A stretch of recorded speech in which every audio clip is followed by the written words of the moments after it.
It's time for Two Guys and a Goalie with Dustin Nielson, Matt Kassian, and the goalie, Joaquin Gage. All right, it's Two Guys and a Goalie. Thank you very much for being here today. Dusty, Gager, and Matt Kassian. Enjoy. Cass, what's up, my man? How you doing, buddy?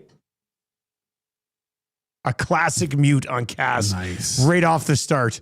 That is the ultimate return to the show. Welcome back. Welcome back. I wish it was a bit, but it wasn't. Coming in hot, boys. Coming in spicy hot. I got some updates for you guys, though. Uh-oh. Okay, well, this is big news. I like that. Yep. Well, I was in Vancouver this earlier this week, for most of the week, and had some time on Monday night. So went to a movie by myself. Yes, you did, my man. Yes, at did. the movie theater on Burrard. Like, were you downtown? No, I wasn't downtown. I was out in the Delta area. Okay. My old stomping grounds. So I went to one of the. I think it's the Silver City in Richmond, which is the one back. Like, it's funny because I haven't been to that theater since I was playing for the Giants. So it's been like 25 years or so. I guess is that. Yeah, getting there. 24 years, 23 years. Is that the long one time at the getting end up there. of Granville? Like the very end? Yeah. Where you kind of go down and it feels like you're in the middle of nowhere, and all of a sudden there's just like the theater. It's off to your left, right? If you're going towards. Yeah, Yep, that was the that's the first one. That was the first movie theater ever? Well, no, Silver City, where it was like the first movie theater ever. Yeah. What? That's incredible. I had no idea. My buddies and I, we had to drive out there. Go ahead, Cass. Sorry. I'm getting. No, it's good. So went to see Superman. Yeah, went to see Superman. You did. And So I that had was to the pick, choice, hey? You were like, I had to pick, but it was just as much my wife's pick because I had to be like, hey, like, because she likes seeing those types of movies together. And we started that years ago because, like, back when it was like full-fledged Avengers, like with Infinity, like the build-up and all that. In the thick of in the thick of it, somewhere along the ways, like I had made her watch all of them because she's like, why do you like this stuff so much? And then she got really into them. And so it was always like when new ones would come out, we'd go and watch them together. And so this one, she wants to see both because she likes superhero movies now because of that. And so she's like, well, she wanted to see both of them. I'm like, well, you got to give me one. Like, give me one. Like, let me go. Like, I want to be sitting here. I want to go to a movie. I want to do something that I don't get to do very often. Like, pick which one you would rather see more with me, and we'll plan a date night. And she's like, okay, well, Fantastic Four, because it's still in the Marvel universe, and we watched all those ones together. And makes sense. And DC is not as big of a thing, so that's where the pick came in to watch Superman, and it was good.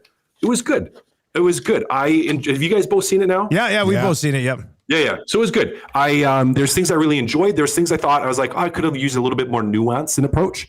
But it was a solid popcorn movie. Like, it was a good movie.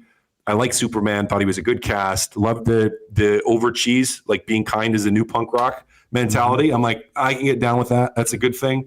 I can get behind that message. Crypto is a good boy and a bad boy.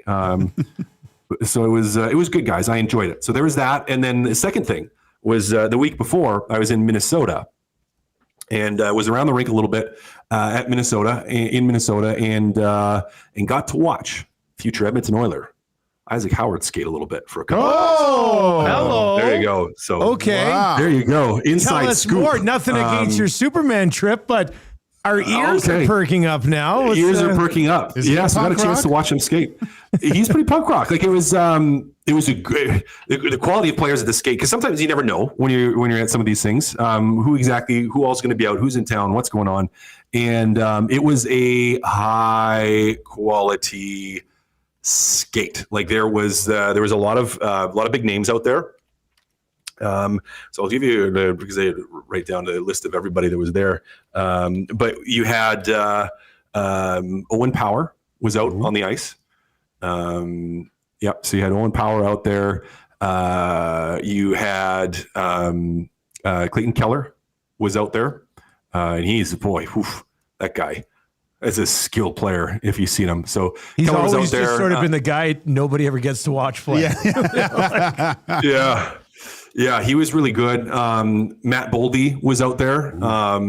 He's disgusting as well. Like, also a fantastic player. Who else was out there? Dusty, you'll be happy with this one. Yes, so Puljärvi? No.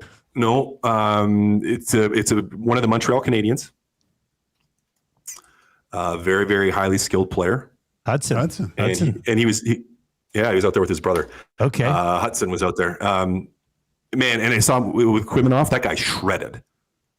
Who shredded? Hudson. Hudson. Oh, you Hudson saw him with shredded. Equimanoff. I thought you saw a Russian player named Equimanoff. Yeah. No, Equimanoff. No. Equimanoff. Wow.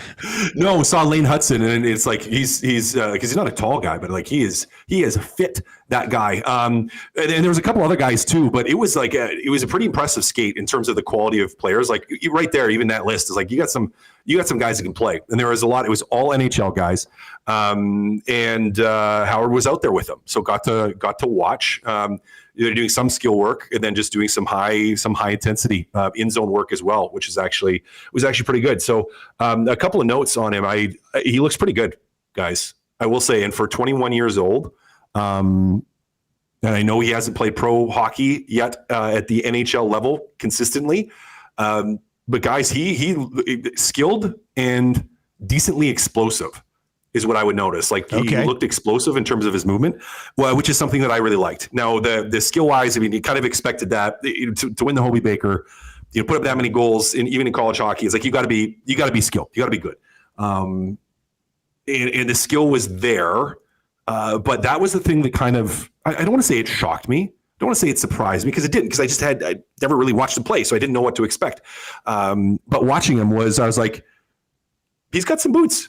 From an explosive standpoint, like he can move and move pretty well. His first couple steps look pretty good in terms of being able to generate some speed in an offense. Now he's not a huge guy in terms of size, but he seemed to spin off and move off of pressure decently well in zone. And so overall, I would say, guys, I came away impressed. If I had to say, I came away impressed with watching him skate for a guy that's 21, will be stepping out of college. Obviously Tampa would have loved to have had him, but a little bit of an opportunity potentially earlier here in Edmonton where he ends up getting the trade. And a guy that I think, if I looked at this, like between him and Savoy, you got two guys coming in that may be able to contribute right away. And fellas, it could make training camp interesting. It could make training camp and exhibition games in particular interesting. But I liked him. I liked what I saw from Isaac Howard on ice. He's listed at 5'11", Cass. Would you say, like, did he Probably look small, or did he? Well, not. I mean, you're also. I'm looking at him next to like Owen Power, who's and Boldy, who are like Power's. Like, I knew Power was big, and then see him on ice, I was like, oh yeah. He's really big, and just a large human. And Boldy is too. Like, and Boldy more slender. Like Power's like pretty thick, too, like just broad. Power's got a bit of Victor Hedman going. He does have a little bit of Victor Hedman going. Yep. I think not at this point in his career. I don't think he's not at the Victor Hedman level clearly, but in terms of if I was going to be like, oh, that's just watching him kind of skate and play up close, like face pressed against the glass. For a whole skate and two, I was like, he reminds me a lot of Hedman. That's a fair comparison. Boldy was different. He's like the kind of gangly not string bean, but just kind of tall and leaner. But man, that guy can play. But yeah, guys, we're gonna have a lot to talk about with Howard. Where I didn't know when they signed him, I didn't know what to expect. Right, like you just don't know. So he didn't look. But he didn't look out of place with these guys, is what you're saying. He did not look out of place one bit. Yeah. And again, it was like, it's a pretty high level group when they got a little competitive too, which was funny. And it's always funny. It's like, still midsummer skate and, you're working on some skill stuff, but then you start to throw in a few of the competitive drills and like guys start to, and I think part of it was just the quality of guys that were there. Again, like you have good players there. Like it was not like a, 2 or 3 NHL guys, then some AHL guys, and then some guys that are playing college. Like it was all pro guys, all NHL guys, and regular NHL players, and a couple of guys that are deadly. Again, Keller is, oh my goodness, is he silky? Pretty fantastic player. So it was a fun skate to watch, and I think he's going to fit in, guys. Where exactly in the lineup will remain to be seen. But let me ask you a question on. You talked about his explosiveness, like compared to. Well, you know what? For lack of a better comparison, compared to Dylan Holloway, who could look explosive at times. Would you say similar quickness, explosiveness, different? Like, how would you compare the two? Yeah, that's it's hard to say because the explosiveness wasn't for like all the way down the ice. Like it wasn't a 200 foot like race style thing, like where it's just like you're seeing all out speed because it was just little bursts in zone. So it's only like 3 or 4 steps and then you're in offense mode. So it was like in zone offensive work. So it's not like that straight line breakaway speed. So hard to say on that. I would say comparatively from the first 2 or 3 steps, it looked pretty comparable. If I had to think about it, like to Holloway in terms of that first couple steps explosiveness. What I will say, now granted, I didn't get to see Holloway as much before him turning pro to play. So take it with a grain of salt. And this is also, again, this is a practice where the first time I saw Holloway was playing like exhibition games and games. Is my impression in the offensive zone was that there's more there for Howard than there was for Holloway in terms of offensive ability and skill. Now, again, that's a very small snippet and in not an environment where it was not true game speed and not in an actual NHL game. So really take that with a grain of salt because we have to see him in that environment. But my first impression, if I had to say, okay, Holloway at this age compared to Howard at this age, I would say from a speed explosiveness standpoint, they look pretty similar. And Howard probably looks, to my eye, briefly seeing him a little bit, looks a little bit more skilled. Trev is just loving this right now. Trev's a huge Ike Howard guy. So he's crying with tears of joy. They're embracing Trev out in the chill zone. If he can be an ad here from a skill standpoint on a cheap deal to come in and to play potentially in your top 6, and if not, if he can be a 3rd line guy or 4th line guy that has a ton of speed that can bring you something down the lineup and some depth down there, well, he's young at 21 years old. That's fantastic. You need that for this organization. You need that. So Trev cry away. He looked pretty good. Couple of comments over on YouTube, and we'll get to those. It is 2 Guys and Goalie. We are presented to you by GS Construction, setting the industry standard for 50 years with quality, efficiency, and safety driving their success. GS Construction, with a foundation built on teamwork. Now they want you to become a part of the team. Visit www.gsconstruction.ca, click Ready to Work, or visit their page at Indeed.ca with the Next Up Person program at GS Construction. Is not just a job, it is be a career. James over on the chat here on 2 Guys and Goalie today says 41 games with 24 road games before New Year's. It is going to be tough for Howard. I think he should be in the American Hockey League and bring him up at Christmas. Gager, your thoughts on that theory of, a guy who hasn't played heavy workloads of hockey through his college career, having to play 41 games, 24 of them on the road by the end of December. I mean, if he can play, and he's going to be on the team. But just your thoughts on the hesitancy maybe there from James. I think James is thinking back to years prior when guys were rushed in a little bit too early. I've always noticed that guys coming out of college, there is a little bit of a lull when they hit that 40-game mark. Oh my gosh, we're only halfway through this. This is, but saying that, I guess it all depends on training camp. Cass, you said it's exciting to see it. Does he fit in right away, or is there? Do you still see? He needs a little bit more of that seasoning. I'd like them both to start the season, with the big club. If maybe you do get into a spot where, he hits the ditch a little bit. Because let's look back to.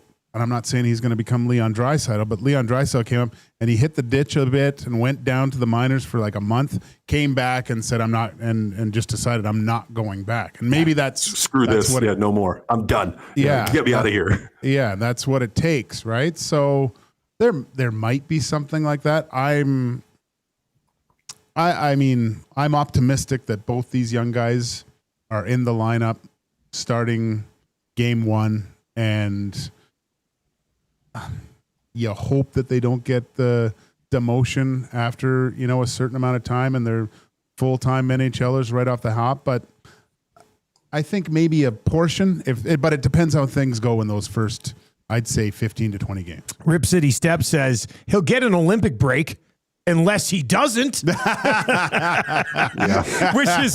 is right after somebody being like, I think we need to pump the brakes on Howard here until we see game action. And Cass, we it's true. We understand that, but for an organization that it's so interesting, the last couple of years, I think it's probably because the two young guys they let walk via offer sheet. So now they've got two more young guys sliding in, and it's just natural. Gager, you said it. I think you said it on two guys on Tuesday. Like, you're more excited for this regular season than you were for last regular season because of Mangiapane and Emberson and Howard and Savoy and these guys, right? So I'm really looking forward to it. I want to see the. Do I dare say it, Dusty? Am I looking forward to preseason hockey? Oh, you sick son of a gun.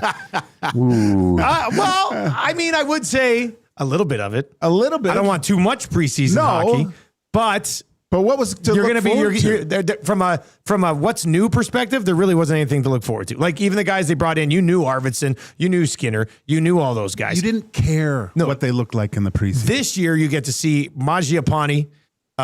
Probably in a more elevated role than he had in Washington last year. You get to see hopefully a healthy Trent Frederick, which would be the first time we've even seen that guy in an Oilers jersey.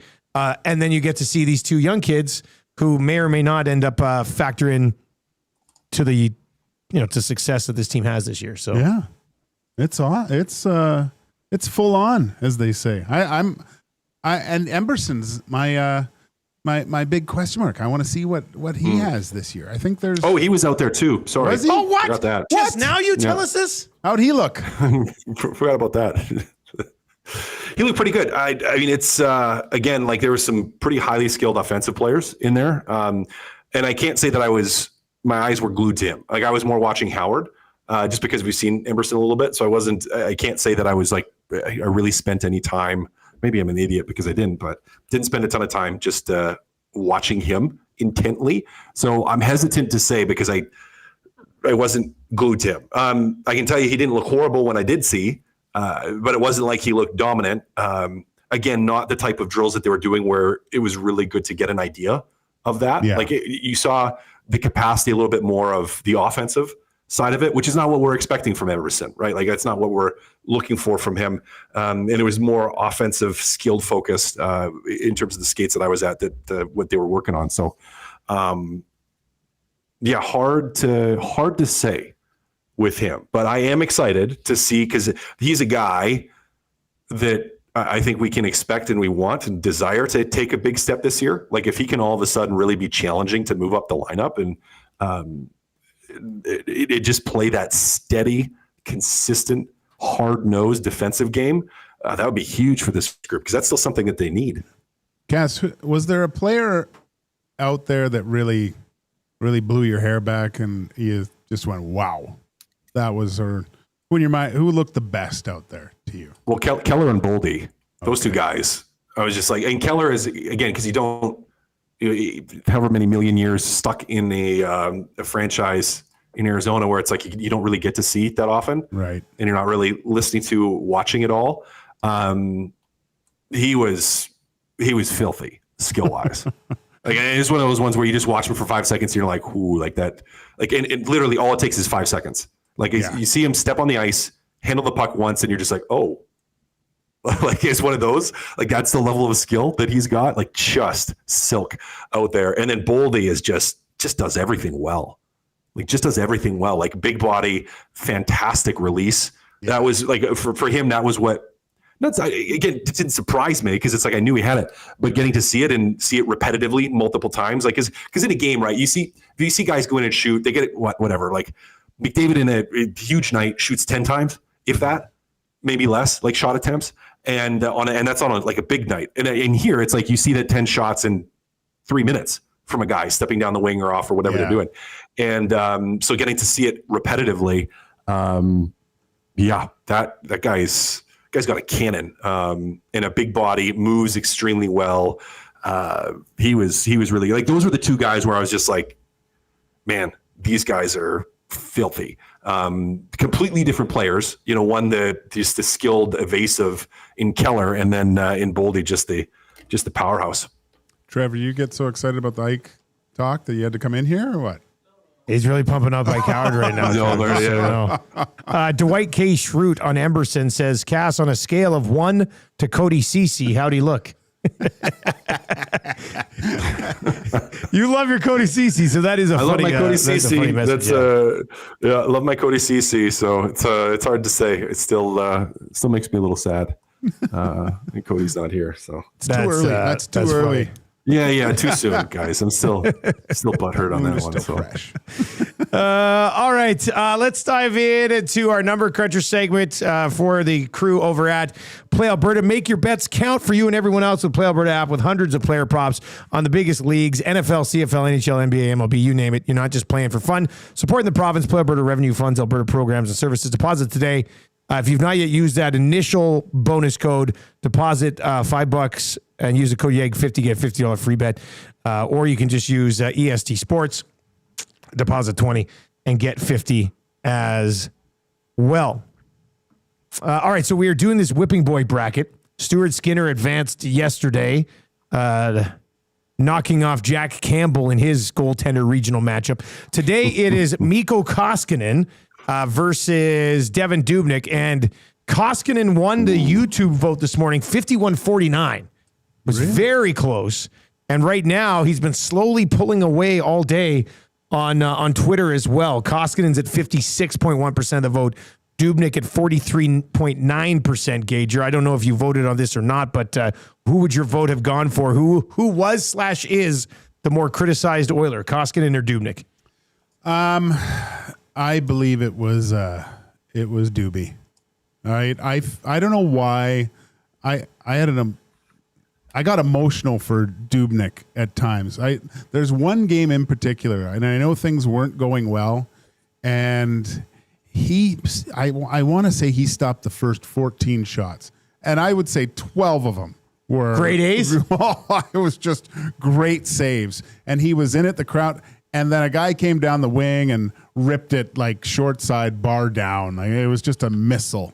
And the fans just went, there was a sigh and you could hear the rumblings. And I felt bad. Like it was almost, those things you see and it's embarrassing and you're embarrassed to even watch, even though it's not happening to you. That's how I felt for Dubnyk. I was just like, gosh, I feel like just crawling into a hole and not coming out till summertime. It felt bad. And I never got that feeling with Mikko, although the troubles with the glove, just a few.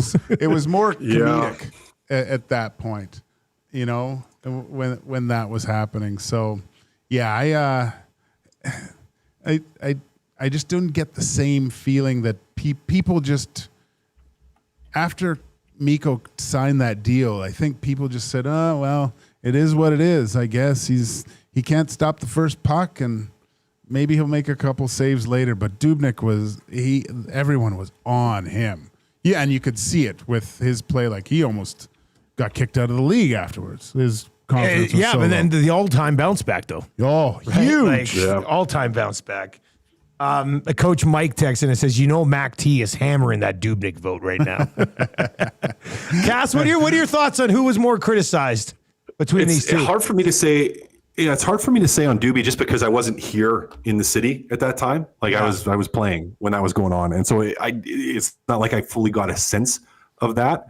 So I lean Koskinen, but that's just because that's what I was here for. Like I was here for all the Koskinen criticism, and I was here for all the post games. And just seeing the vitriol on his glove hand over and over and over and over again. And I would have to, he was probably the bigger, but I was only here for him. As I'm processing this out loud again, I'm probably going to lean with Gager and say it ultimately probably was Doobie because, and I didn't even hear it. I wasn't even here for it, but this is my reasoning ultimately is he did not deserve any of it. Yeah. Right? Like he Dubnyk had 3 great years, man. He was over 9-10 for 3 years in a row. Yeah. And then Dallas Aikens came in, swarmed him to death, and they ran him out of town. And they ran him out of town. Like he did not deserve any of that. where Koskinen, I think there was some warranted criticism at times. And so to me, I'm like, okay, who is the bigger whipping boy? Because whipping boy to me is like, that's the person that doesn't deserve the punishment that gets the punishment. Or like, that's what it is. It's like, you had a little friend to the king or the prince, and the prince, when the prince would do something bad, it's like their little buddy would get the discipline, not the prince. Like that's what a whipping boy was. So it's like someone else's fault you're getting blamed for. And so if I go like Koskinen had some actual things where you could, and Dubnyk, if I go back to that time frame, I think a lot of criticism was unwarranted on his play. So I'm gonna go with Devan Dubnyk and actually agree with one handsome and smart Joaquin Gage. Thank you. No, he called you handsome and smart. What the hell's going on there? I don't know. That's weird. He really misses It's all that Minnesota air. I've changed. I want to throw it back to our text of the day today from the Nielson show from Spruce Grove. Corey said, "I feel a lot of the criticism. I feel a lot of the criticism on Koskinen sort of went high glove side." Which was kind of funny. That was a pretty good text. I forget from the show this morning. There's things that stand out about Mikko, and one of the greatest things that happened on the airwaves was back at the old place when they contacted you and told them you were told about Koskinen's contract. It was with Struddy. Yeah. But we were talking about something else. Yeah. Like I didn't go on. I don't think I went on for Koskinen's contract. No, you didn't. I remember I was you were told. I was on the phone in my basement, I think. And I was walking around and he's like, "Oh, and this just came in." And I was like, "You're kidding, right?" And then Chiarelli was fired the next day. Yeah. Which we'll use to launch into a Chiarelli conversation here in just a second, as well.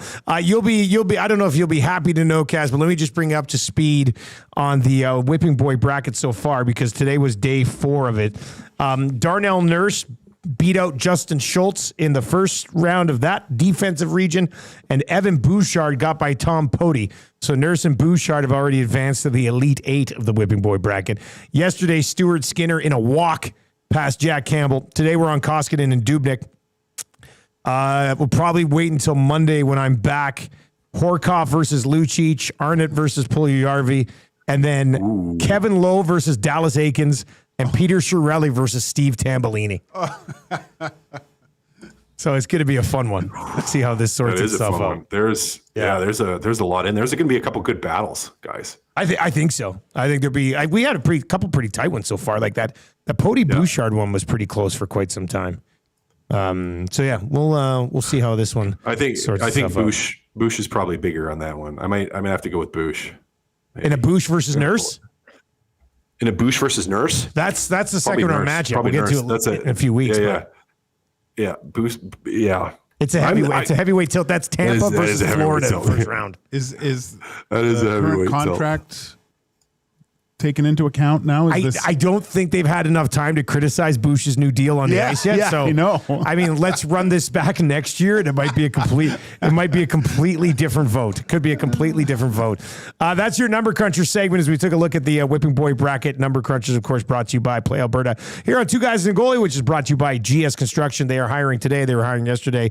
Sandman will be hiring tomorrow, as well as they've always got like a million jobs on the go. So they need a lot of quality people. And if you're looking to take your job into a career they can have moving forward, check out their page at indeed.ca.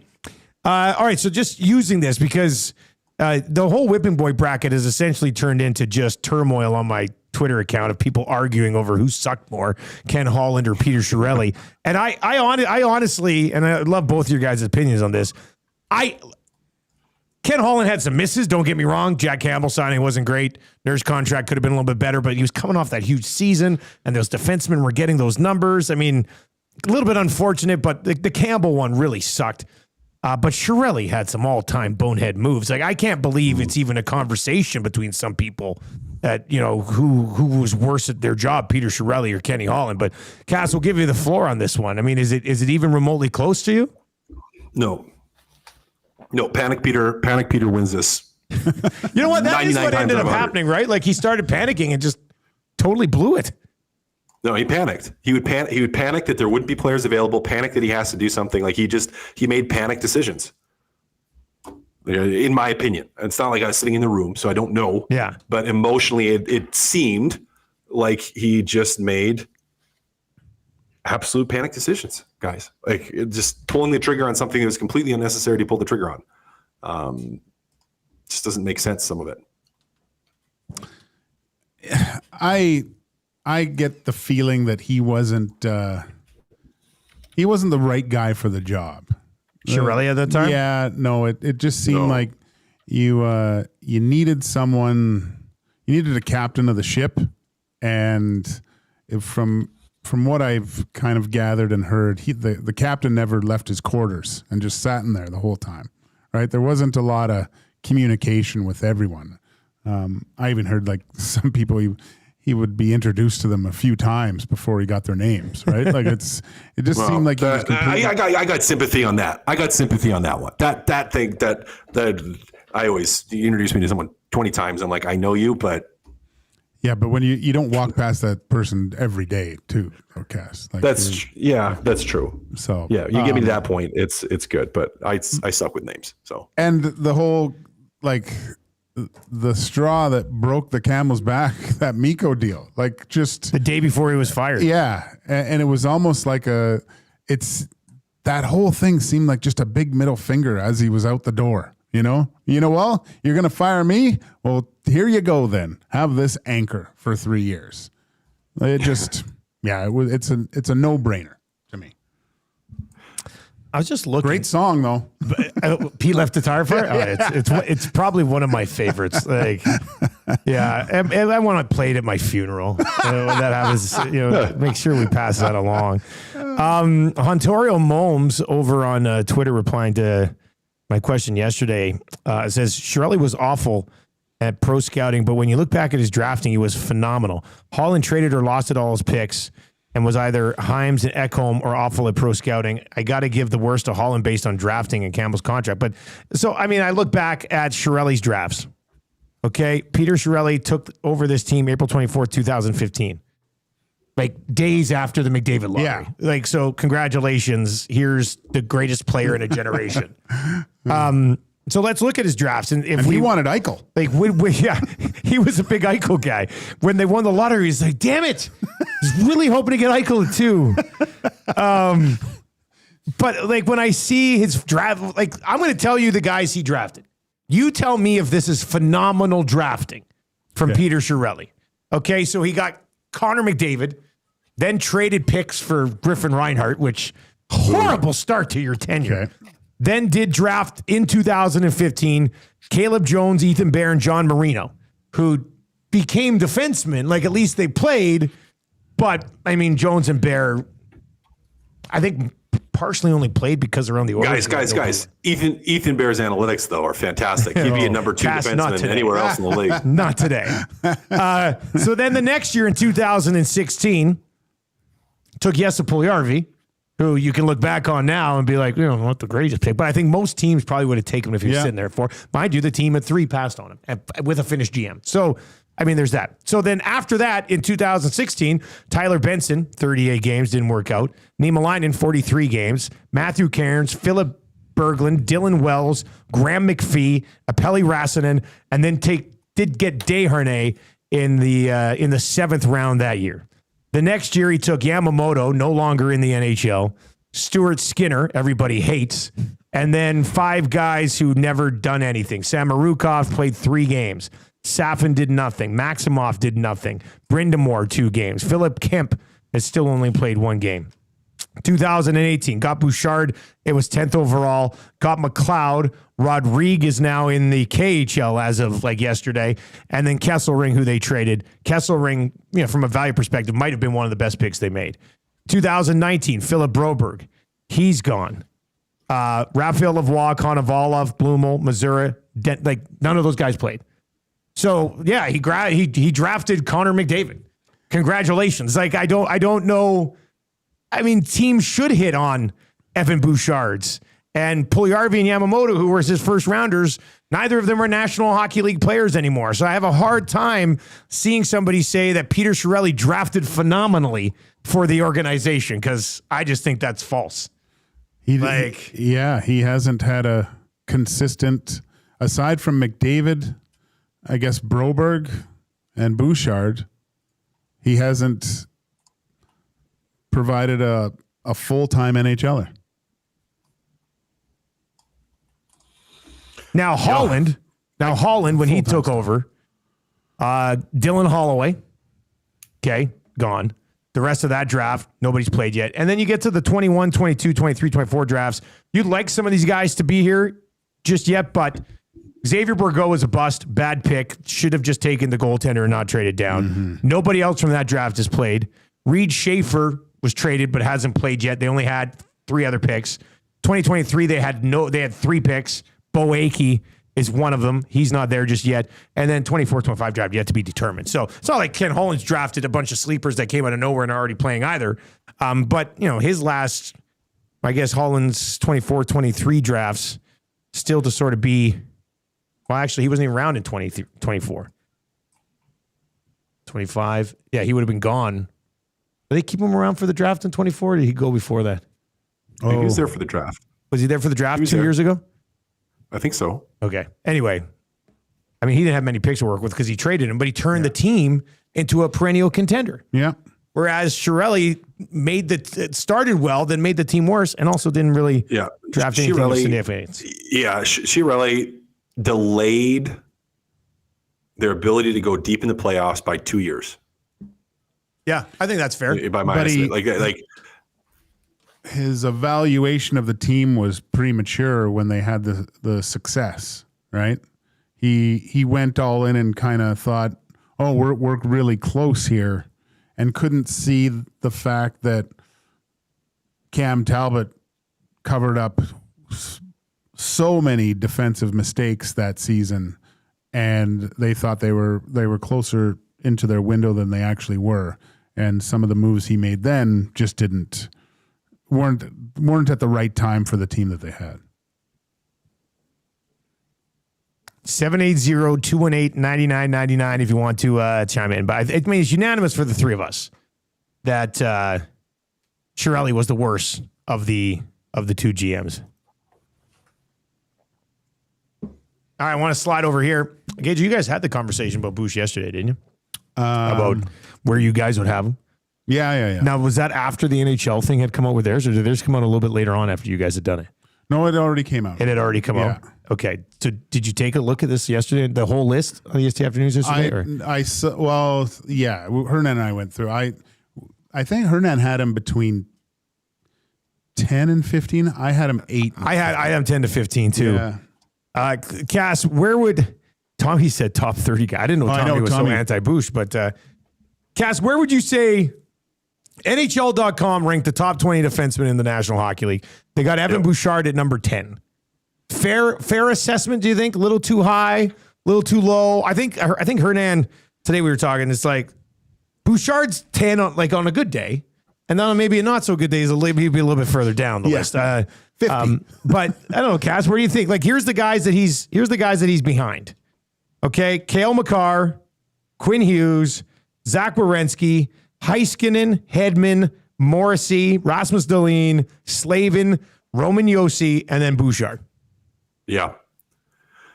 Fair spot? Yeah, I think you could make a case to have him anywhere from number 10 to 20. Okay, I think he lands in the top 20. Here's the other guys behind him then, right? For anybody who's listening right now.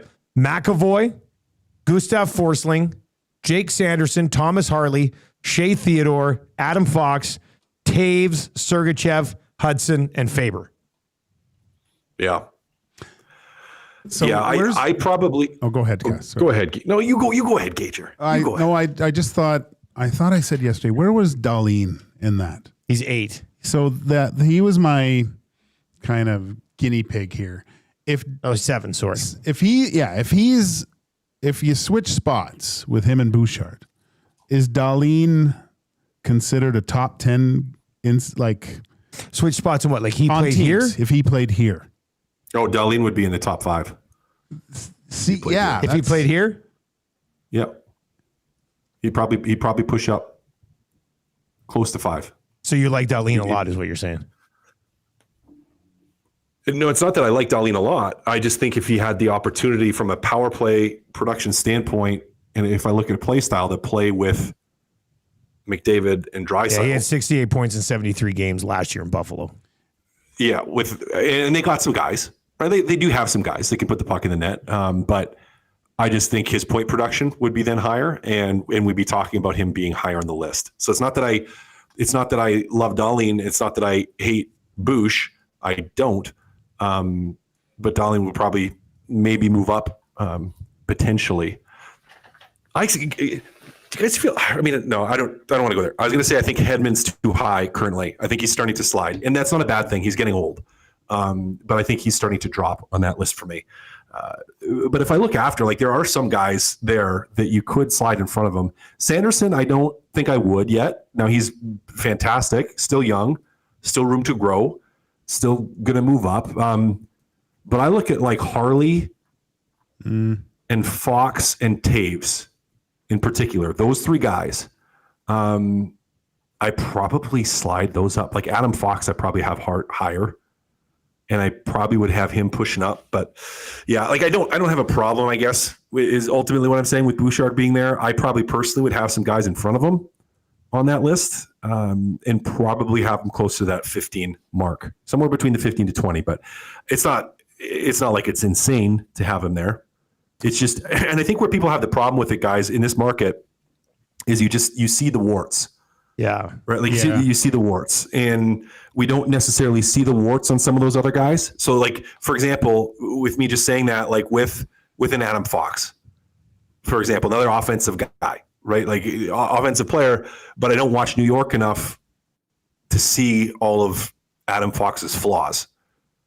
Where he's won a Norris Trophy and has been a finalist other times too. But you're right. That's why, because what I really wanted to talk about on this, like when you see the guys who run like Roman Josi, Slavin, Rasmus Dahlin, like, do you think those guys get ripped in their markets? Like Bouchard can get ripped here? Or is that just an Edmonton thing? Or is it the style of defenseman that he is at certain times? That too. It's the style. It's just what happens on the ice at times. The body language. I've said it before. The disconnected controller after a mistake. But again, that's probably just the warts that you see being in this market. I think so. You see him every single time. Somebody said it's like your little brother, where like you can pick on him. Yeah. And if somebody else does, you're going to be like, "What the hell?" I got hurt now with the telestrator showing me exactly what. What do you think about this with Bush and this with Bush? James over on YouTube says playoff Bush is Stallone turning the cap backwards in Over the Top, just a force when he puts his mind to it, which is a major throwback reference, but an excellent one. It is awesome. Great one. Yeah, great one. That is Lincoln Hawk. That was pretty good. Max Bazuzu says, like, if McKinnon was offered for Bush 1-for-1, Oilers wouldn't say no because the right side of the D would be compromised. It's just like, oh no, they gotta keep the defense going. I know. Cass, what do you think about we talked about this on Tuesday, Gager and I. Who was it? Travis Yost with TSN had the Oilers as a top 5 blue line in the National Hockey League. Do you see that with this group? Doesn't sound like it. No. How? Like, I mean, I know how. It's analytical driven, which I shouldn't even ask you in the first place. But I know, like, but that, guys, that to me is where analytics fall apart.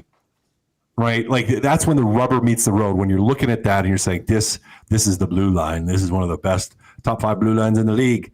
Like, don't even give me that. Don't even give me that. Like, what? Like, does the blue line do some good things? Yeah, they do some good things. Do they get some good production from the blue line? Yeah, they get some good production from the blue line. But that's not because of the blue line. That's because of McDavid and Draisaitl and the forwards that drive the play. Like, when this team loses, it's the blue line that struggles. When this team loses, it's a blue line that can't move the puck efficiently. When this team loses to Florida in 2 playoff Stanley Cup championships in a row, it's the blue line that struggles. You can't tell me this team has a top 5 blue line in the league. Now, if you told me that you're rating the Edmonton's forwards and you have their forwards in the top 1 or 2 or 3 or 4 or 5, then I'm like, yeah, all day. You have McDavid, Draisaitl. That instantly puts you in that conversation, regardless of who else you have, even if you could use some more depth at times. But this D group, to have them in the top 5, like, I was a little surprised by it. I was a little surprised by it for sure. I'm surprised I'm on the floor. Like, I just like pick your job, Cass. But then, like, what I kind of looked around the league at other blue lines, and I thought, well, you don't want to play that guy too much. That guy, you probably want him under 10 minutes. When you do look at the Oilers blue line, a coach's ability to even out minutes between those top 6 guys is better than a lot of other teams in the league, right? You can get a lot of miles out of those guys without overtaxing, say, a top 4 pair, I think. That's what, and so it made me think, well, yeah, maybe they are closer to a top 5 list of D-men. But like you said, I still, maybe they break in at 5, but yeah, I have them second tier kind of. But I see how they make the case for it. Yeah, I got them third. Like, looking up and down this thing, like, I got them third tier or like 2.5. Okay, so right, almost like second tier, kind of maybe still third tier. Yeah, maybe just or towards the bottom of the second tier if they have a bottom. Rip City Step says the blue line is. He says the blue line was a strength as they dominated the Western Conference, but the Panthers are just built differently, unfortunately. It's just too much. But too much to handle. That forward group makes every other defensive opponent look terrible. The Florida group? Yeah. Yeah. I mean, who was it? Brad Marchand walked around on the one, and then you're like, we were still like, Skinner could have stopped it, but it was embarrassing. Yeah. You can't be 36-year-old toe dragon guys. Yeah. I wish he had how he's making these talent tiers. I'm sure there's an article somewhere on it. I mean, I don't see him having one, like, as describing like what metrics he's pulling the talent tiers. Poop Stains texts in and says, ask Cass to name 5 other teams that have a deeper D core, 1 through 6. Off the top of the 5 dome, other teams? 5 other teams. Off the top of the dome? Okay. Yeah. I think this is going to be really simple. Colorado, Carolina, Dallas, Buffalo, Florida, Vegas, Winnipeg, potentially Minnesota you can make an argument for. Potentially Tampa you can make an argument for. Did I say Buffalo? Yeah. You did say Buffalo, I think, yeah. Oh, I did say Buffalo. Okay, Buffalo, definitely. I said Florida. Vancouver, potentially. Yeah, Winnipeg, potentially Ottawa. I don't know about Toronto. I kind of have them on par with Toronto. Potentially Boston. I mean, you want me to keep going here? No, that's probably enough. You know what? Your boy Cece's going to be awfully disappointed in you. They didn't mention LA in any of those. Well, LA, you could too. You maybe could make an argument. I like the Oilers blue line better than an old Doughty blue line now. Yeah. I do. Yeah. That's just the age. I would say the age of Doughty, and they get support from their. Like, we're talking about talent tiers of defensemen. They get a lot of support from their forwards. They play very defensively, very well. But yeah, I mean, that's not. I don't know if that was a challenge. Like, team 5 off the top. Like, yeah, you can do that. All right, what's coming up on EST Afternoons today? What do we? Gosh, what do we have on? We got the depth chart. So I'm gonna finally. Hernan's been very liberal with his guaranteed wins. So he said he needed to see the depth chart of tomorrow's game before he can give you the answer. So I'm looking forward to that. We'll get into the Red Blacks Bombers today. The play-ins tonight, Stingers down in Calgary. Yep. That'll be interesting. The thing, Jets goaltender with Eric Comrie playing in the Manitoba in the thing. So we'll get into that. Tyrell Ford at 120, Red Light District 140, face of the franchise at 205. What team? You guys say? No, we randomize it. Oh, you guys randomize it. Oh, very cool. So we don't. I like know. that. Yeah. So and then Need for Speed segment with Rad Torque Raceway as well. All right. At 220. All right. Let's give it a good show coming up. Cass, good chatting with you again, buddy. Good seeing you.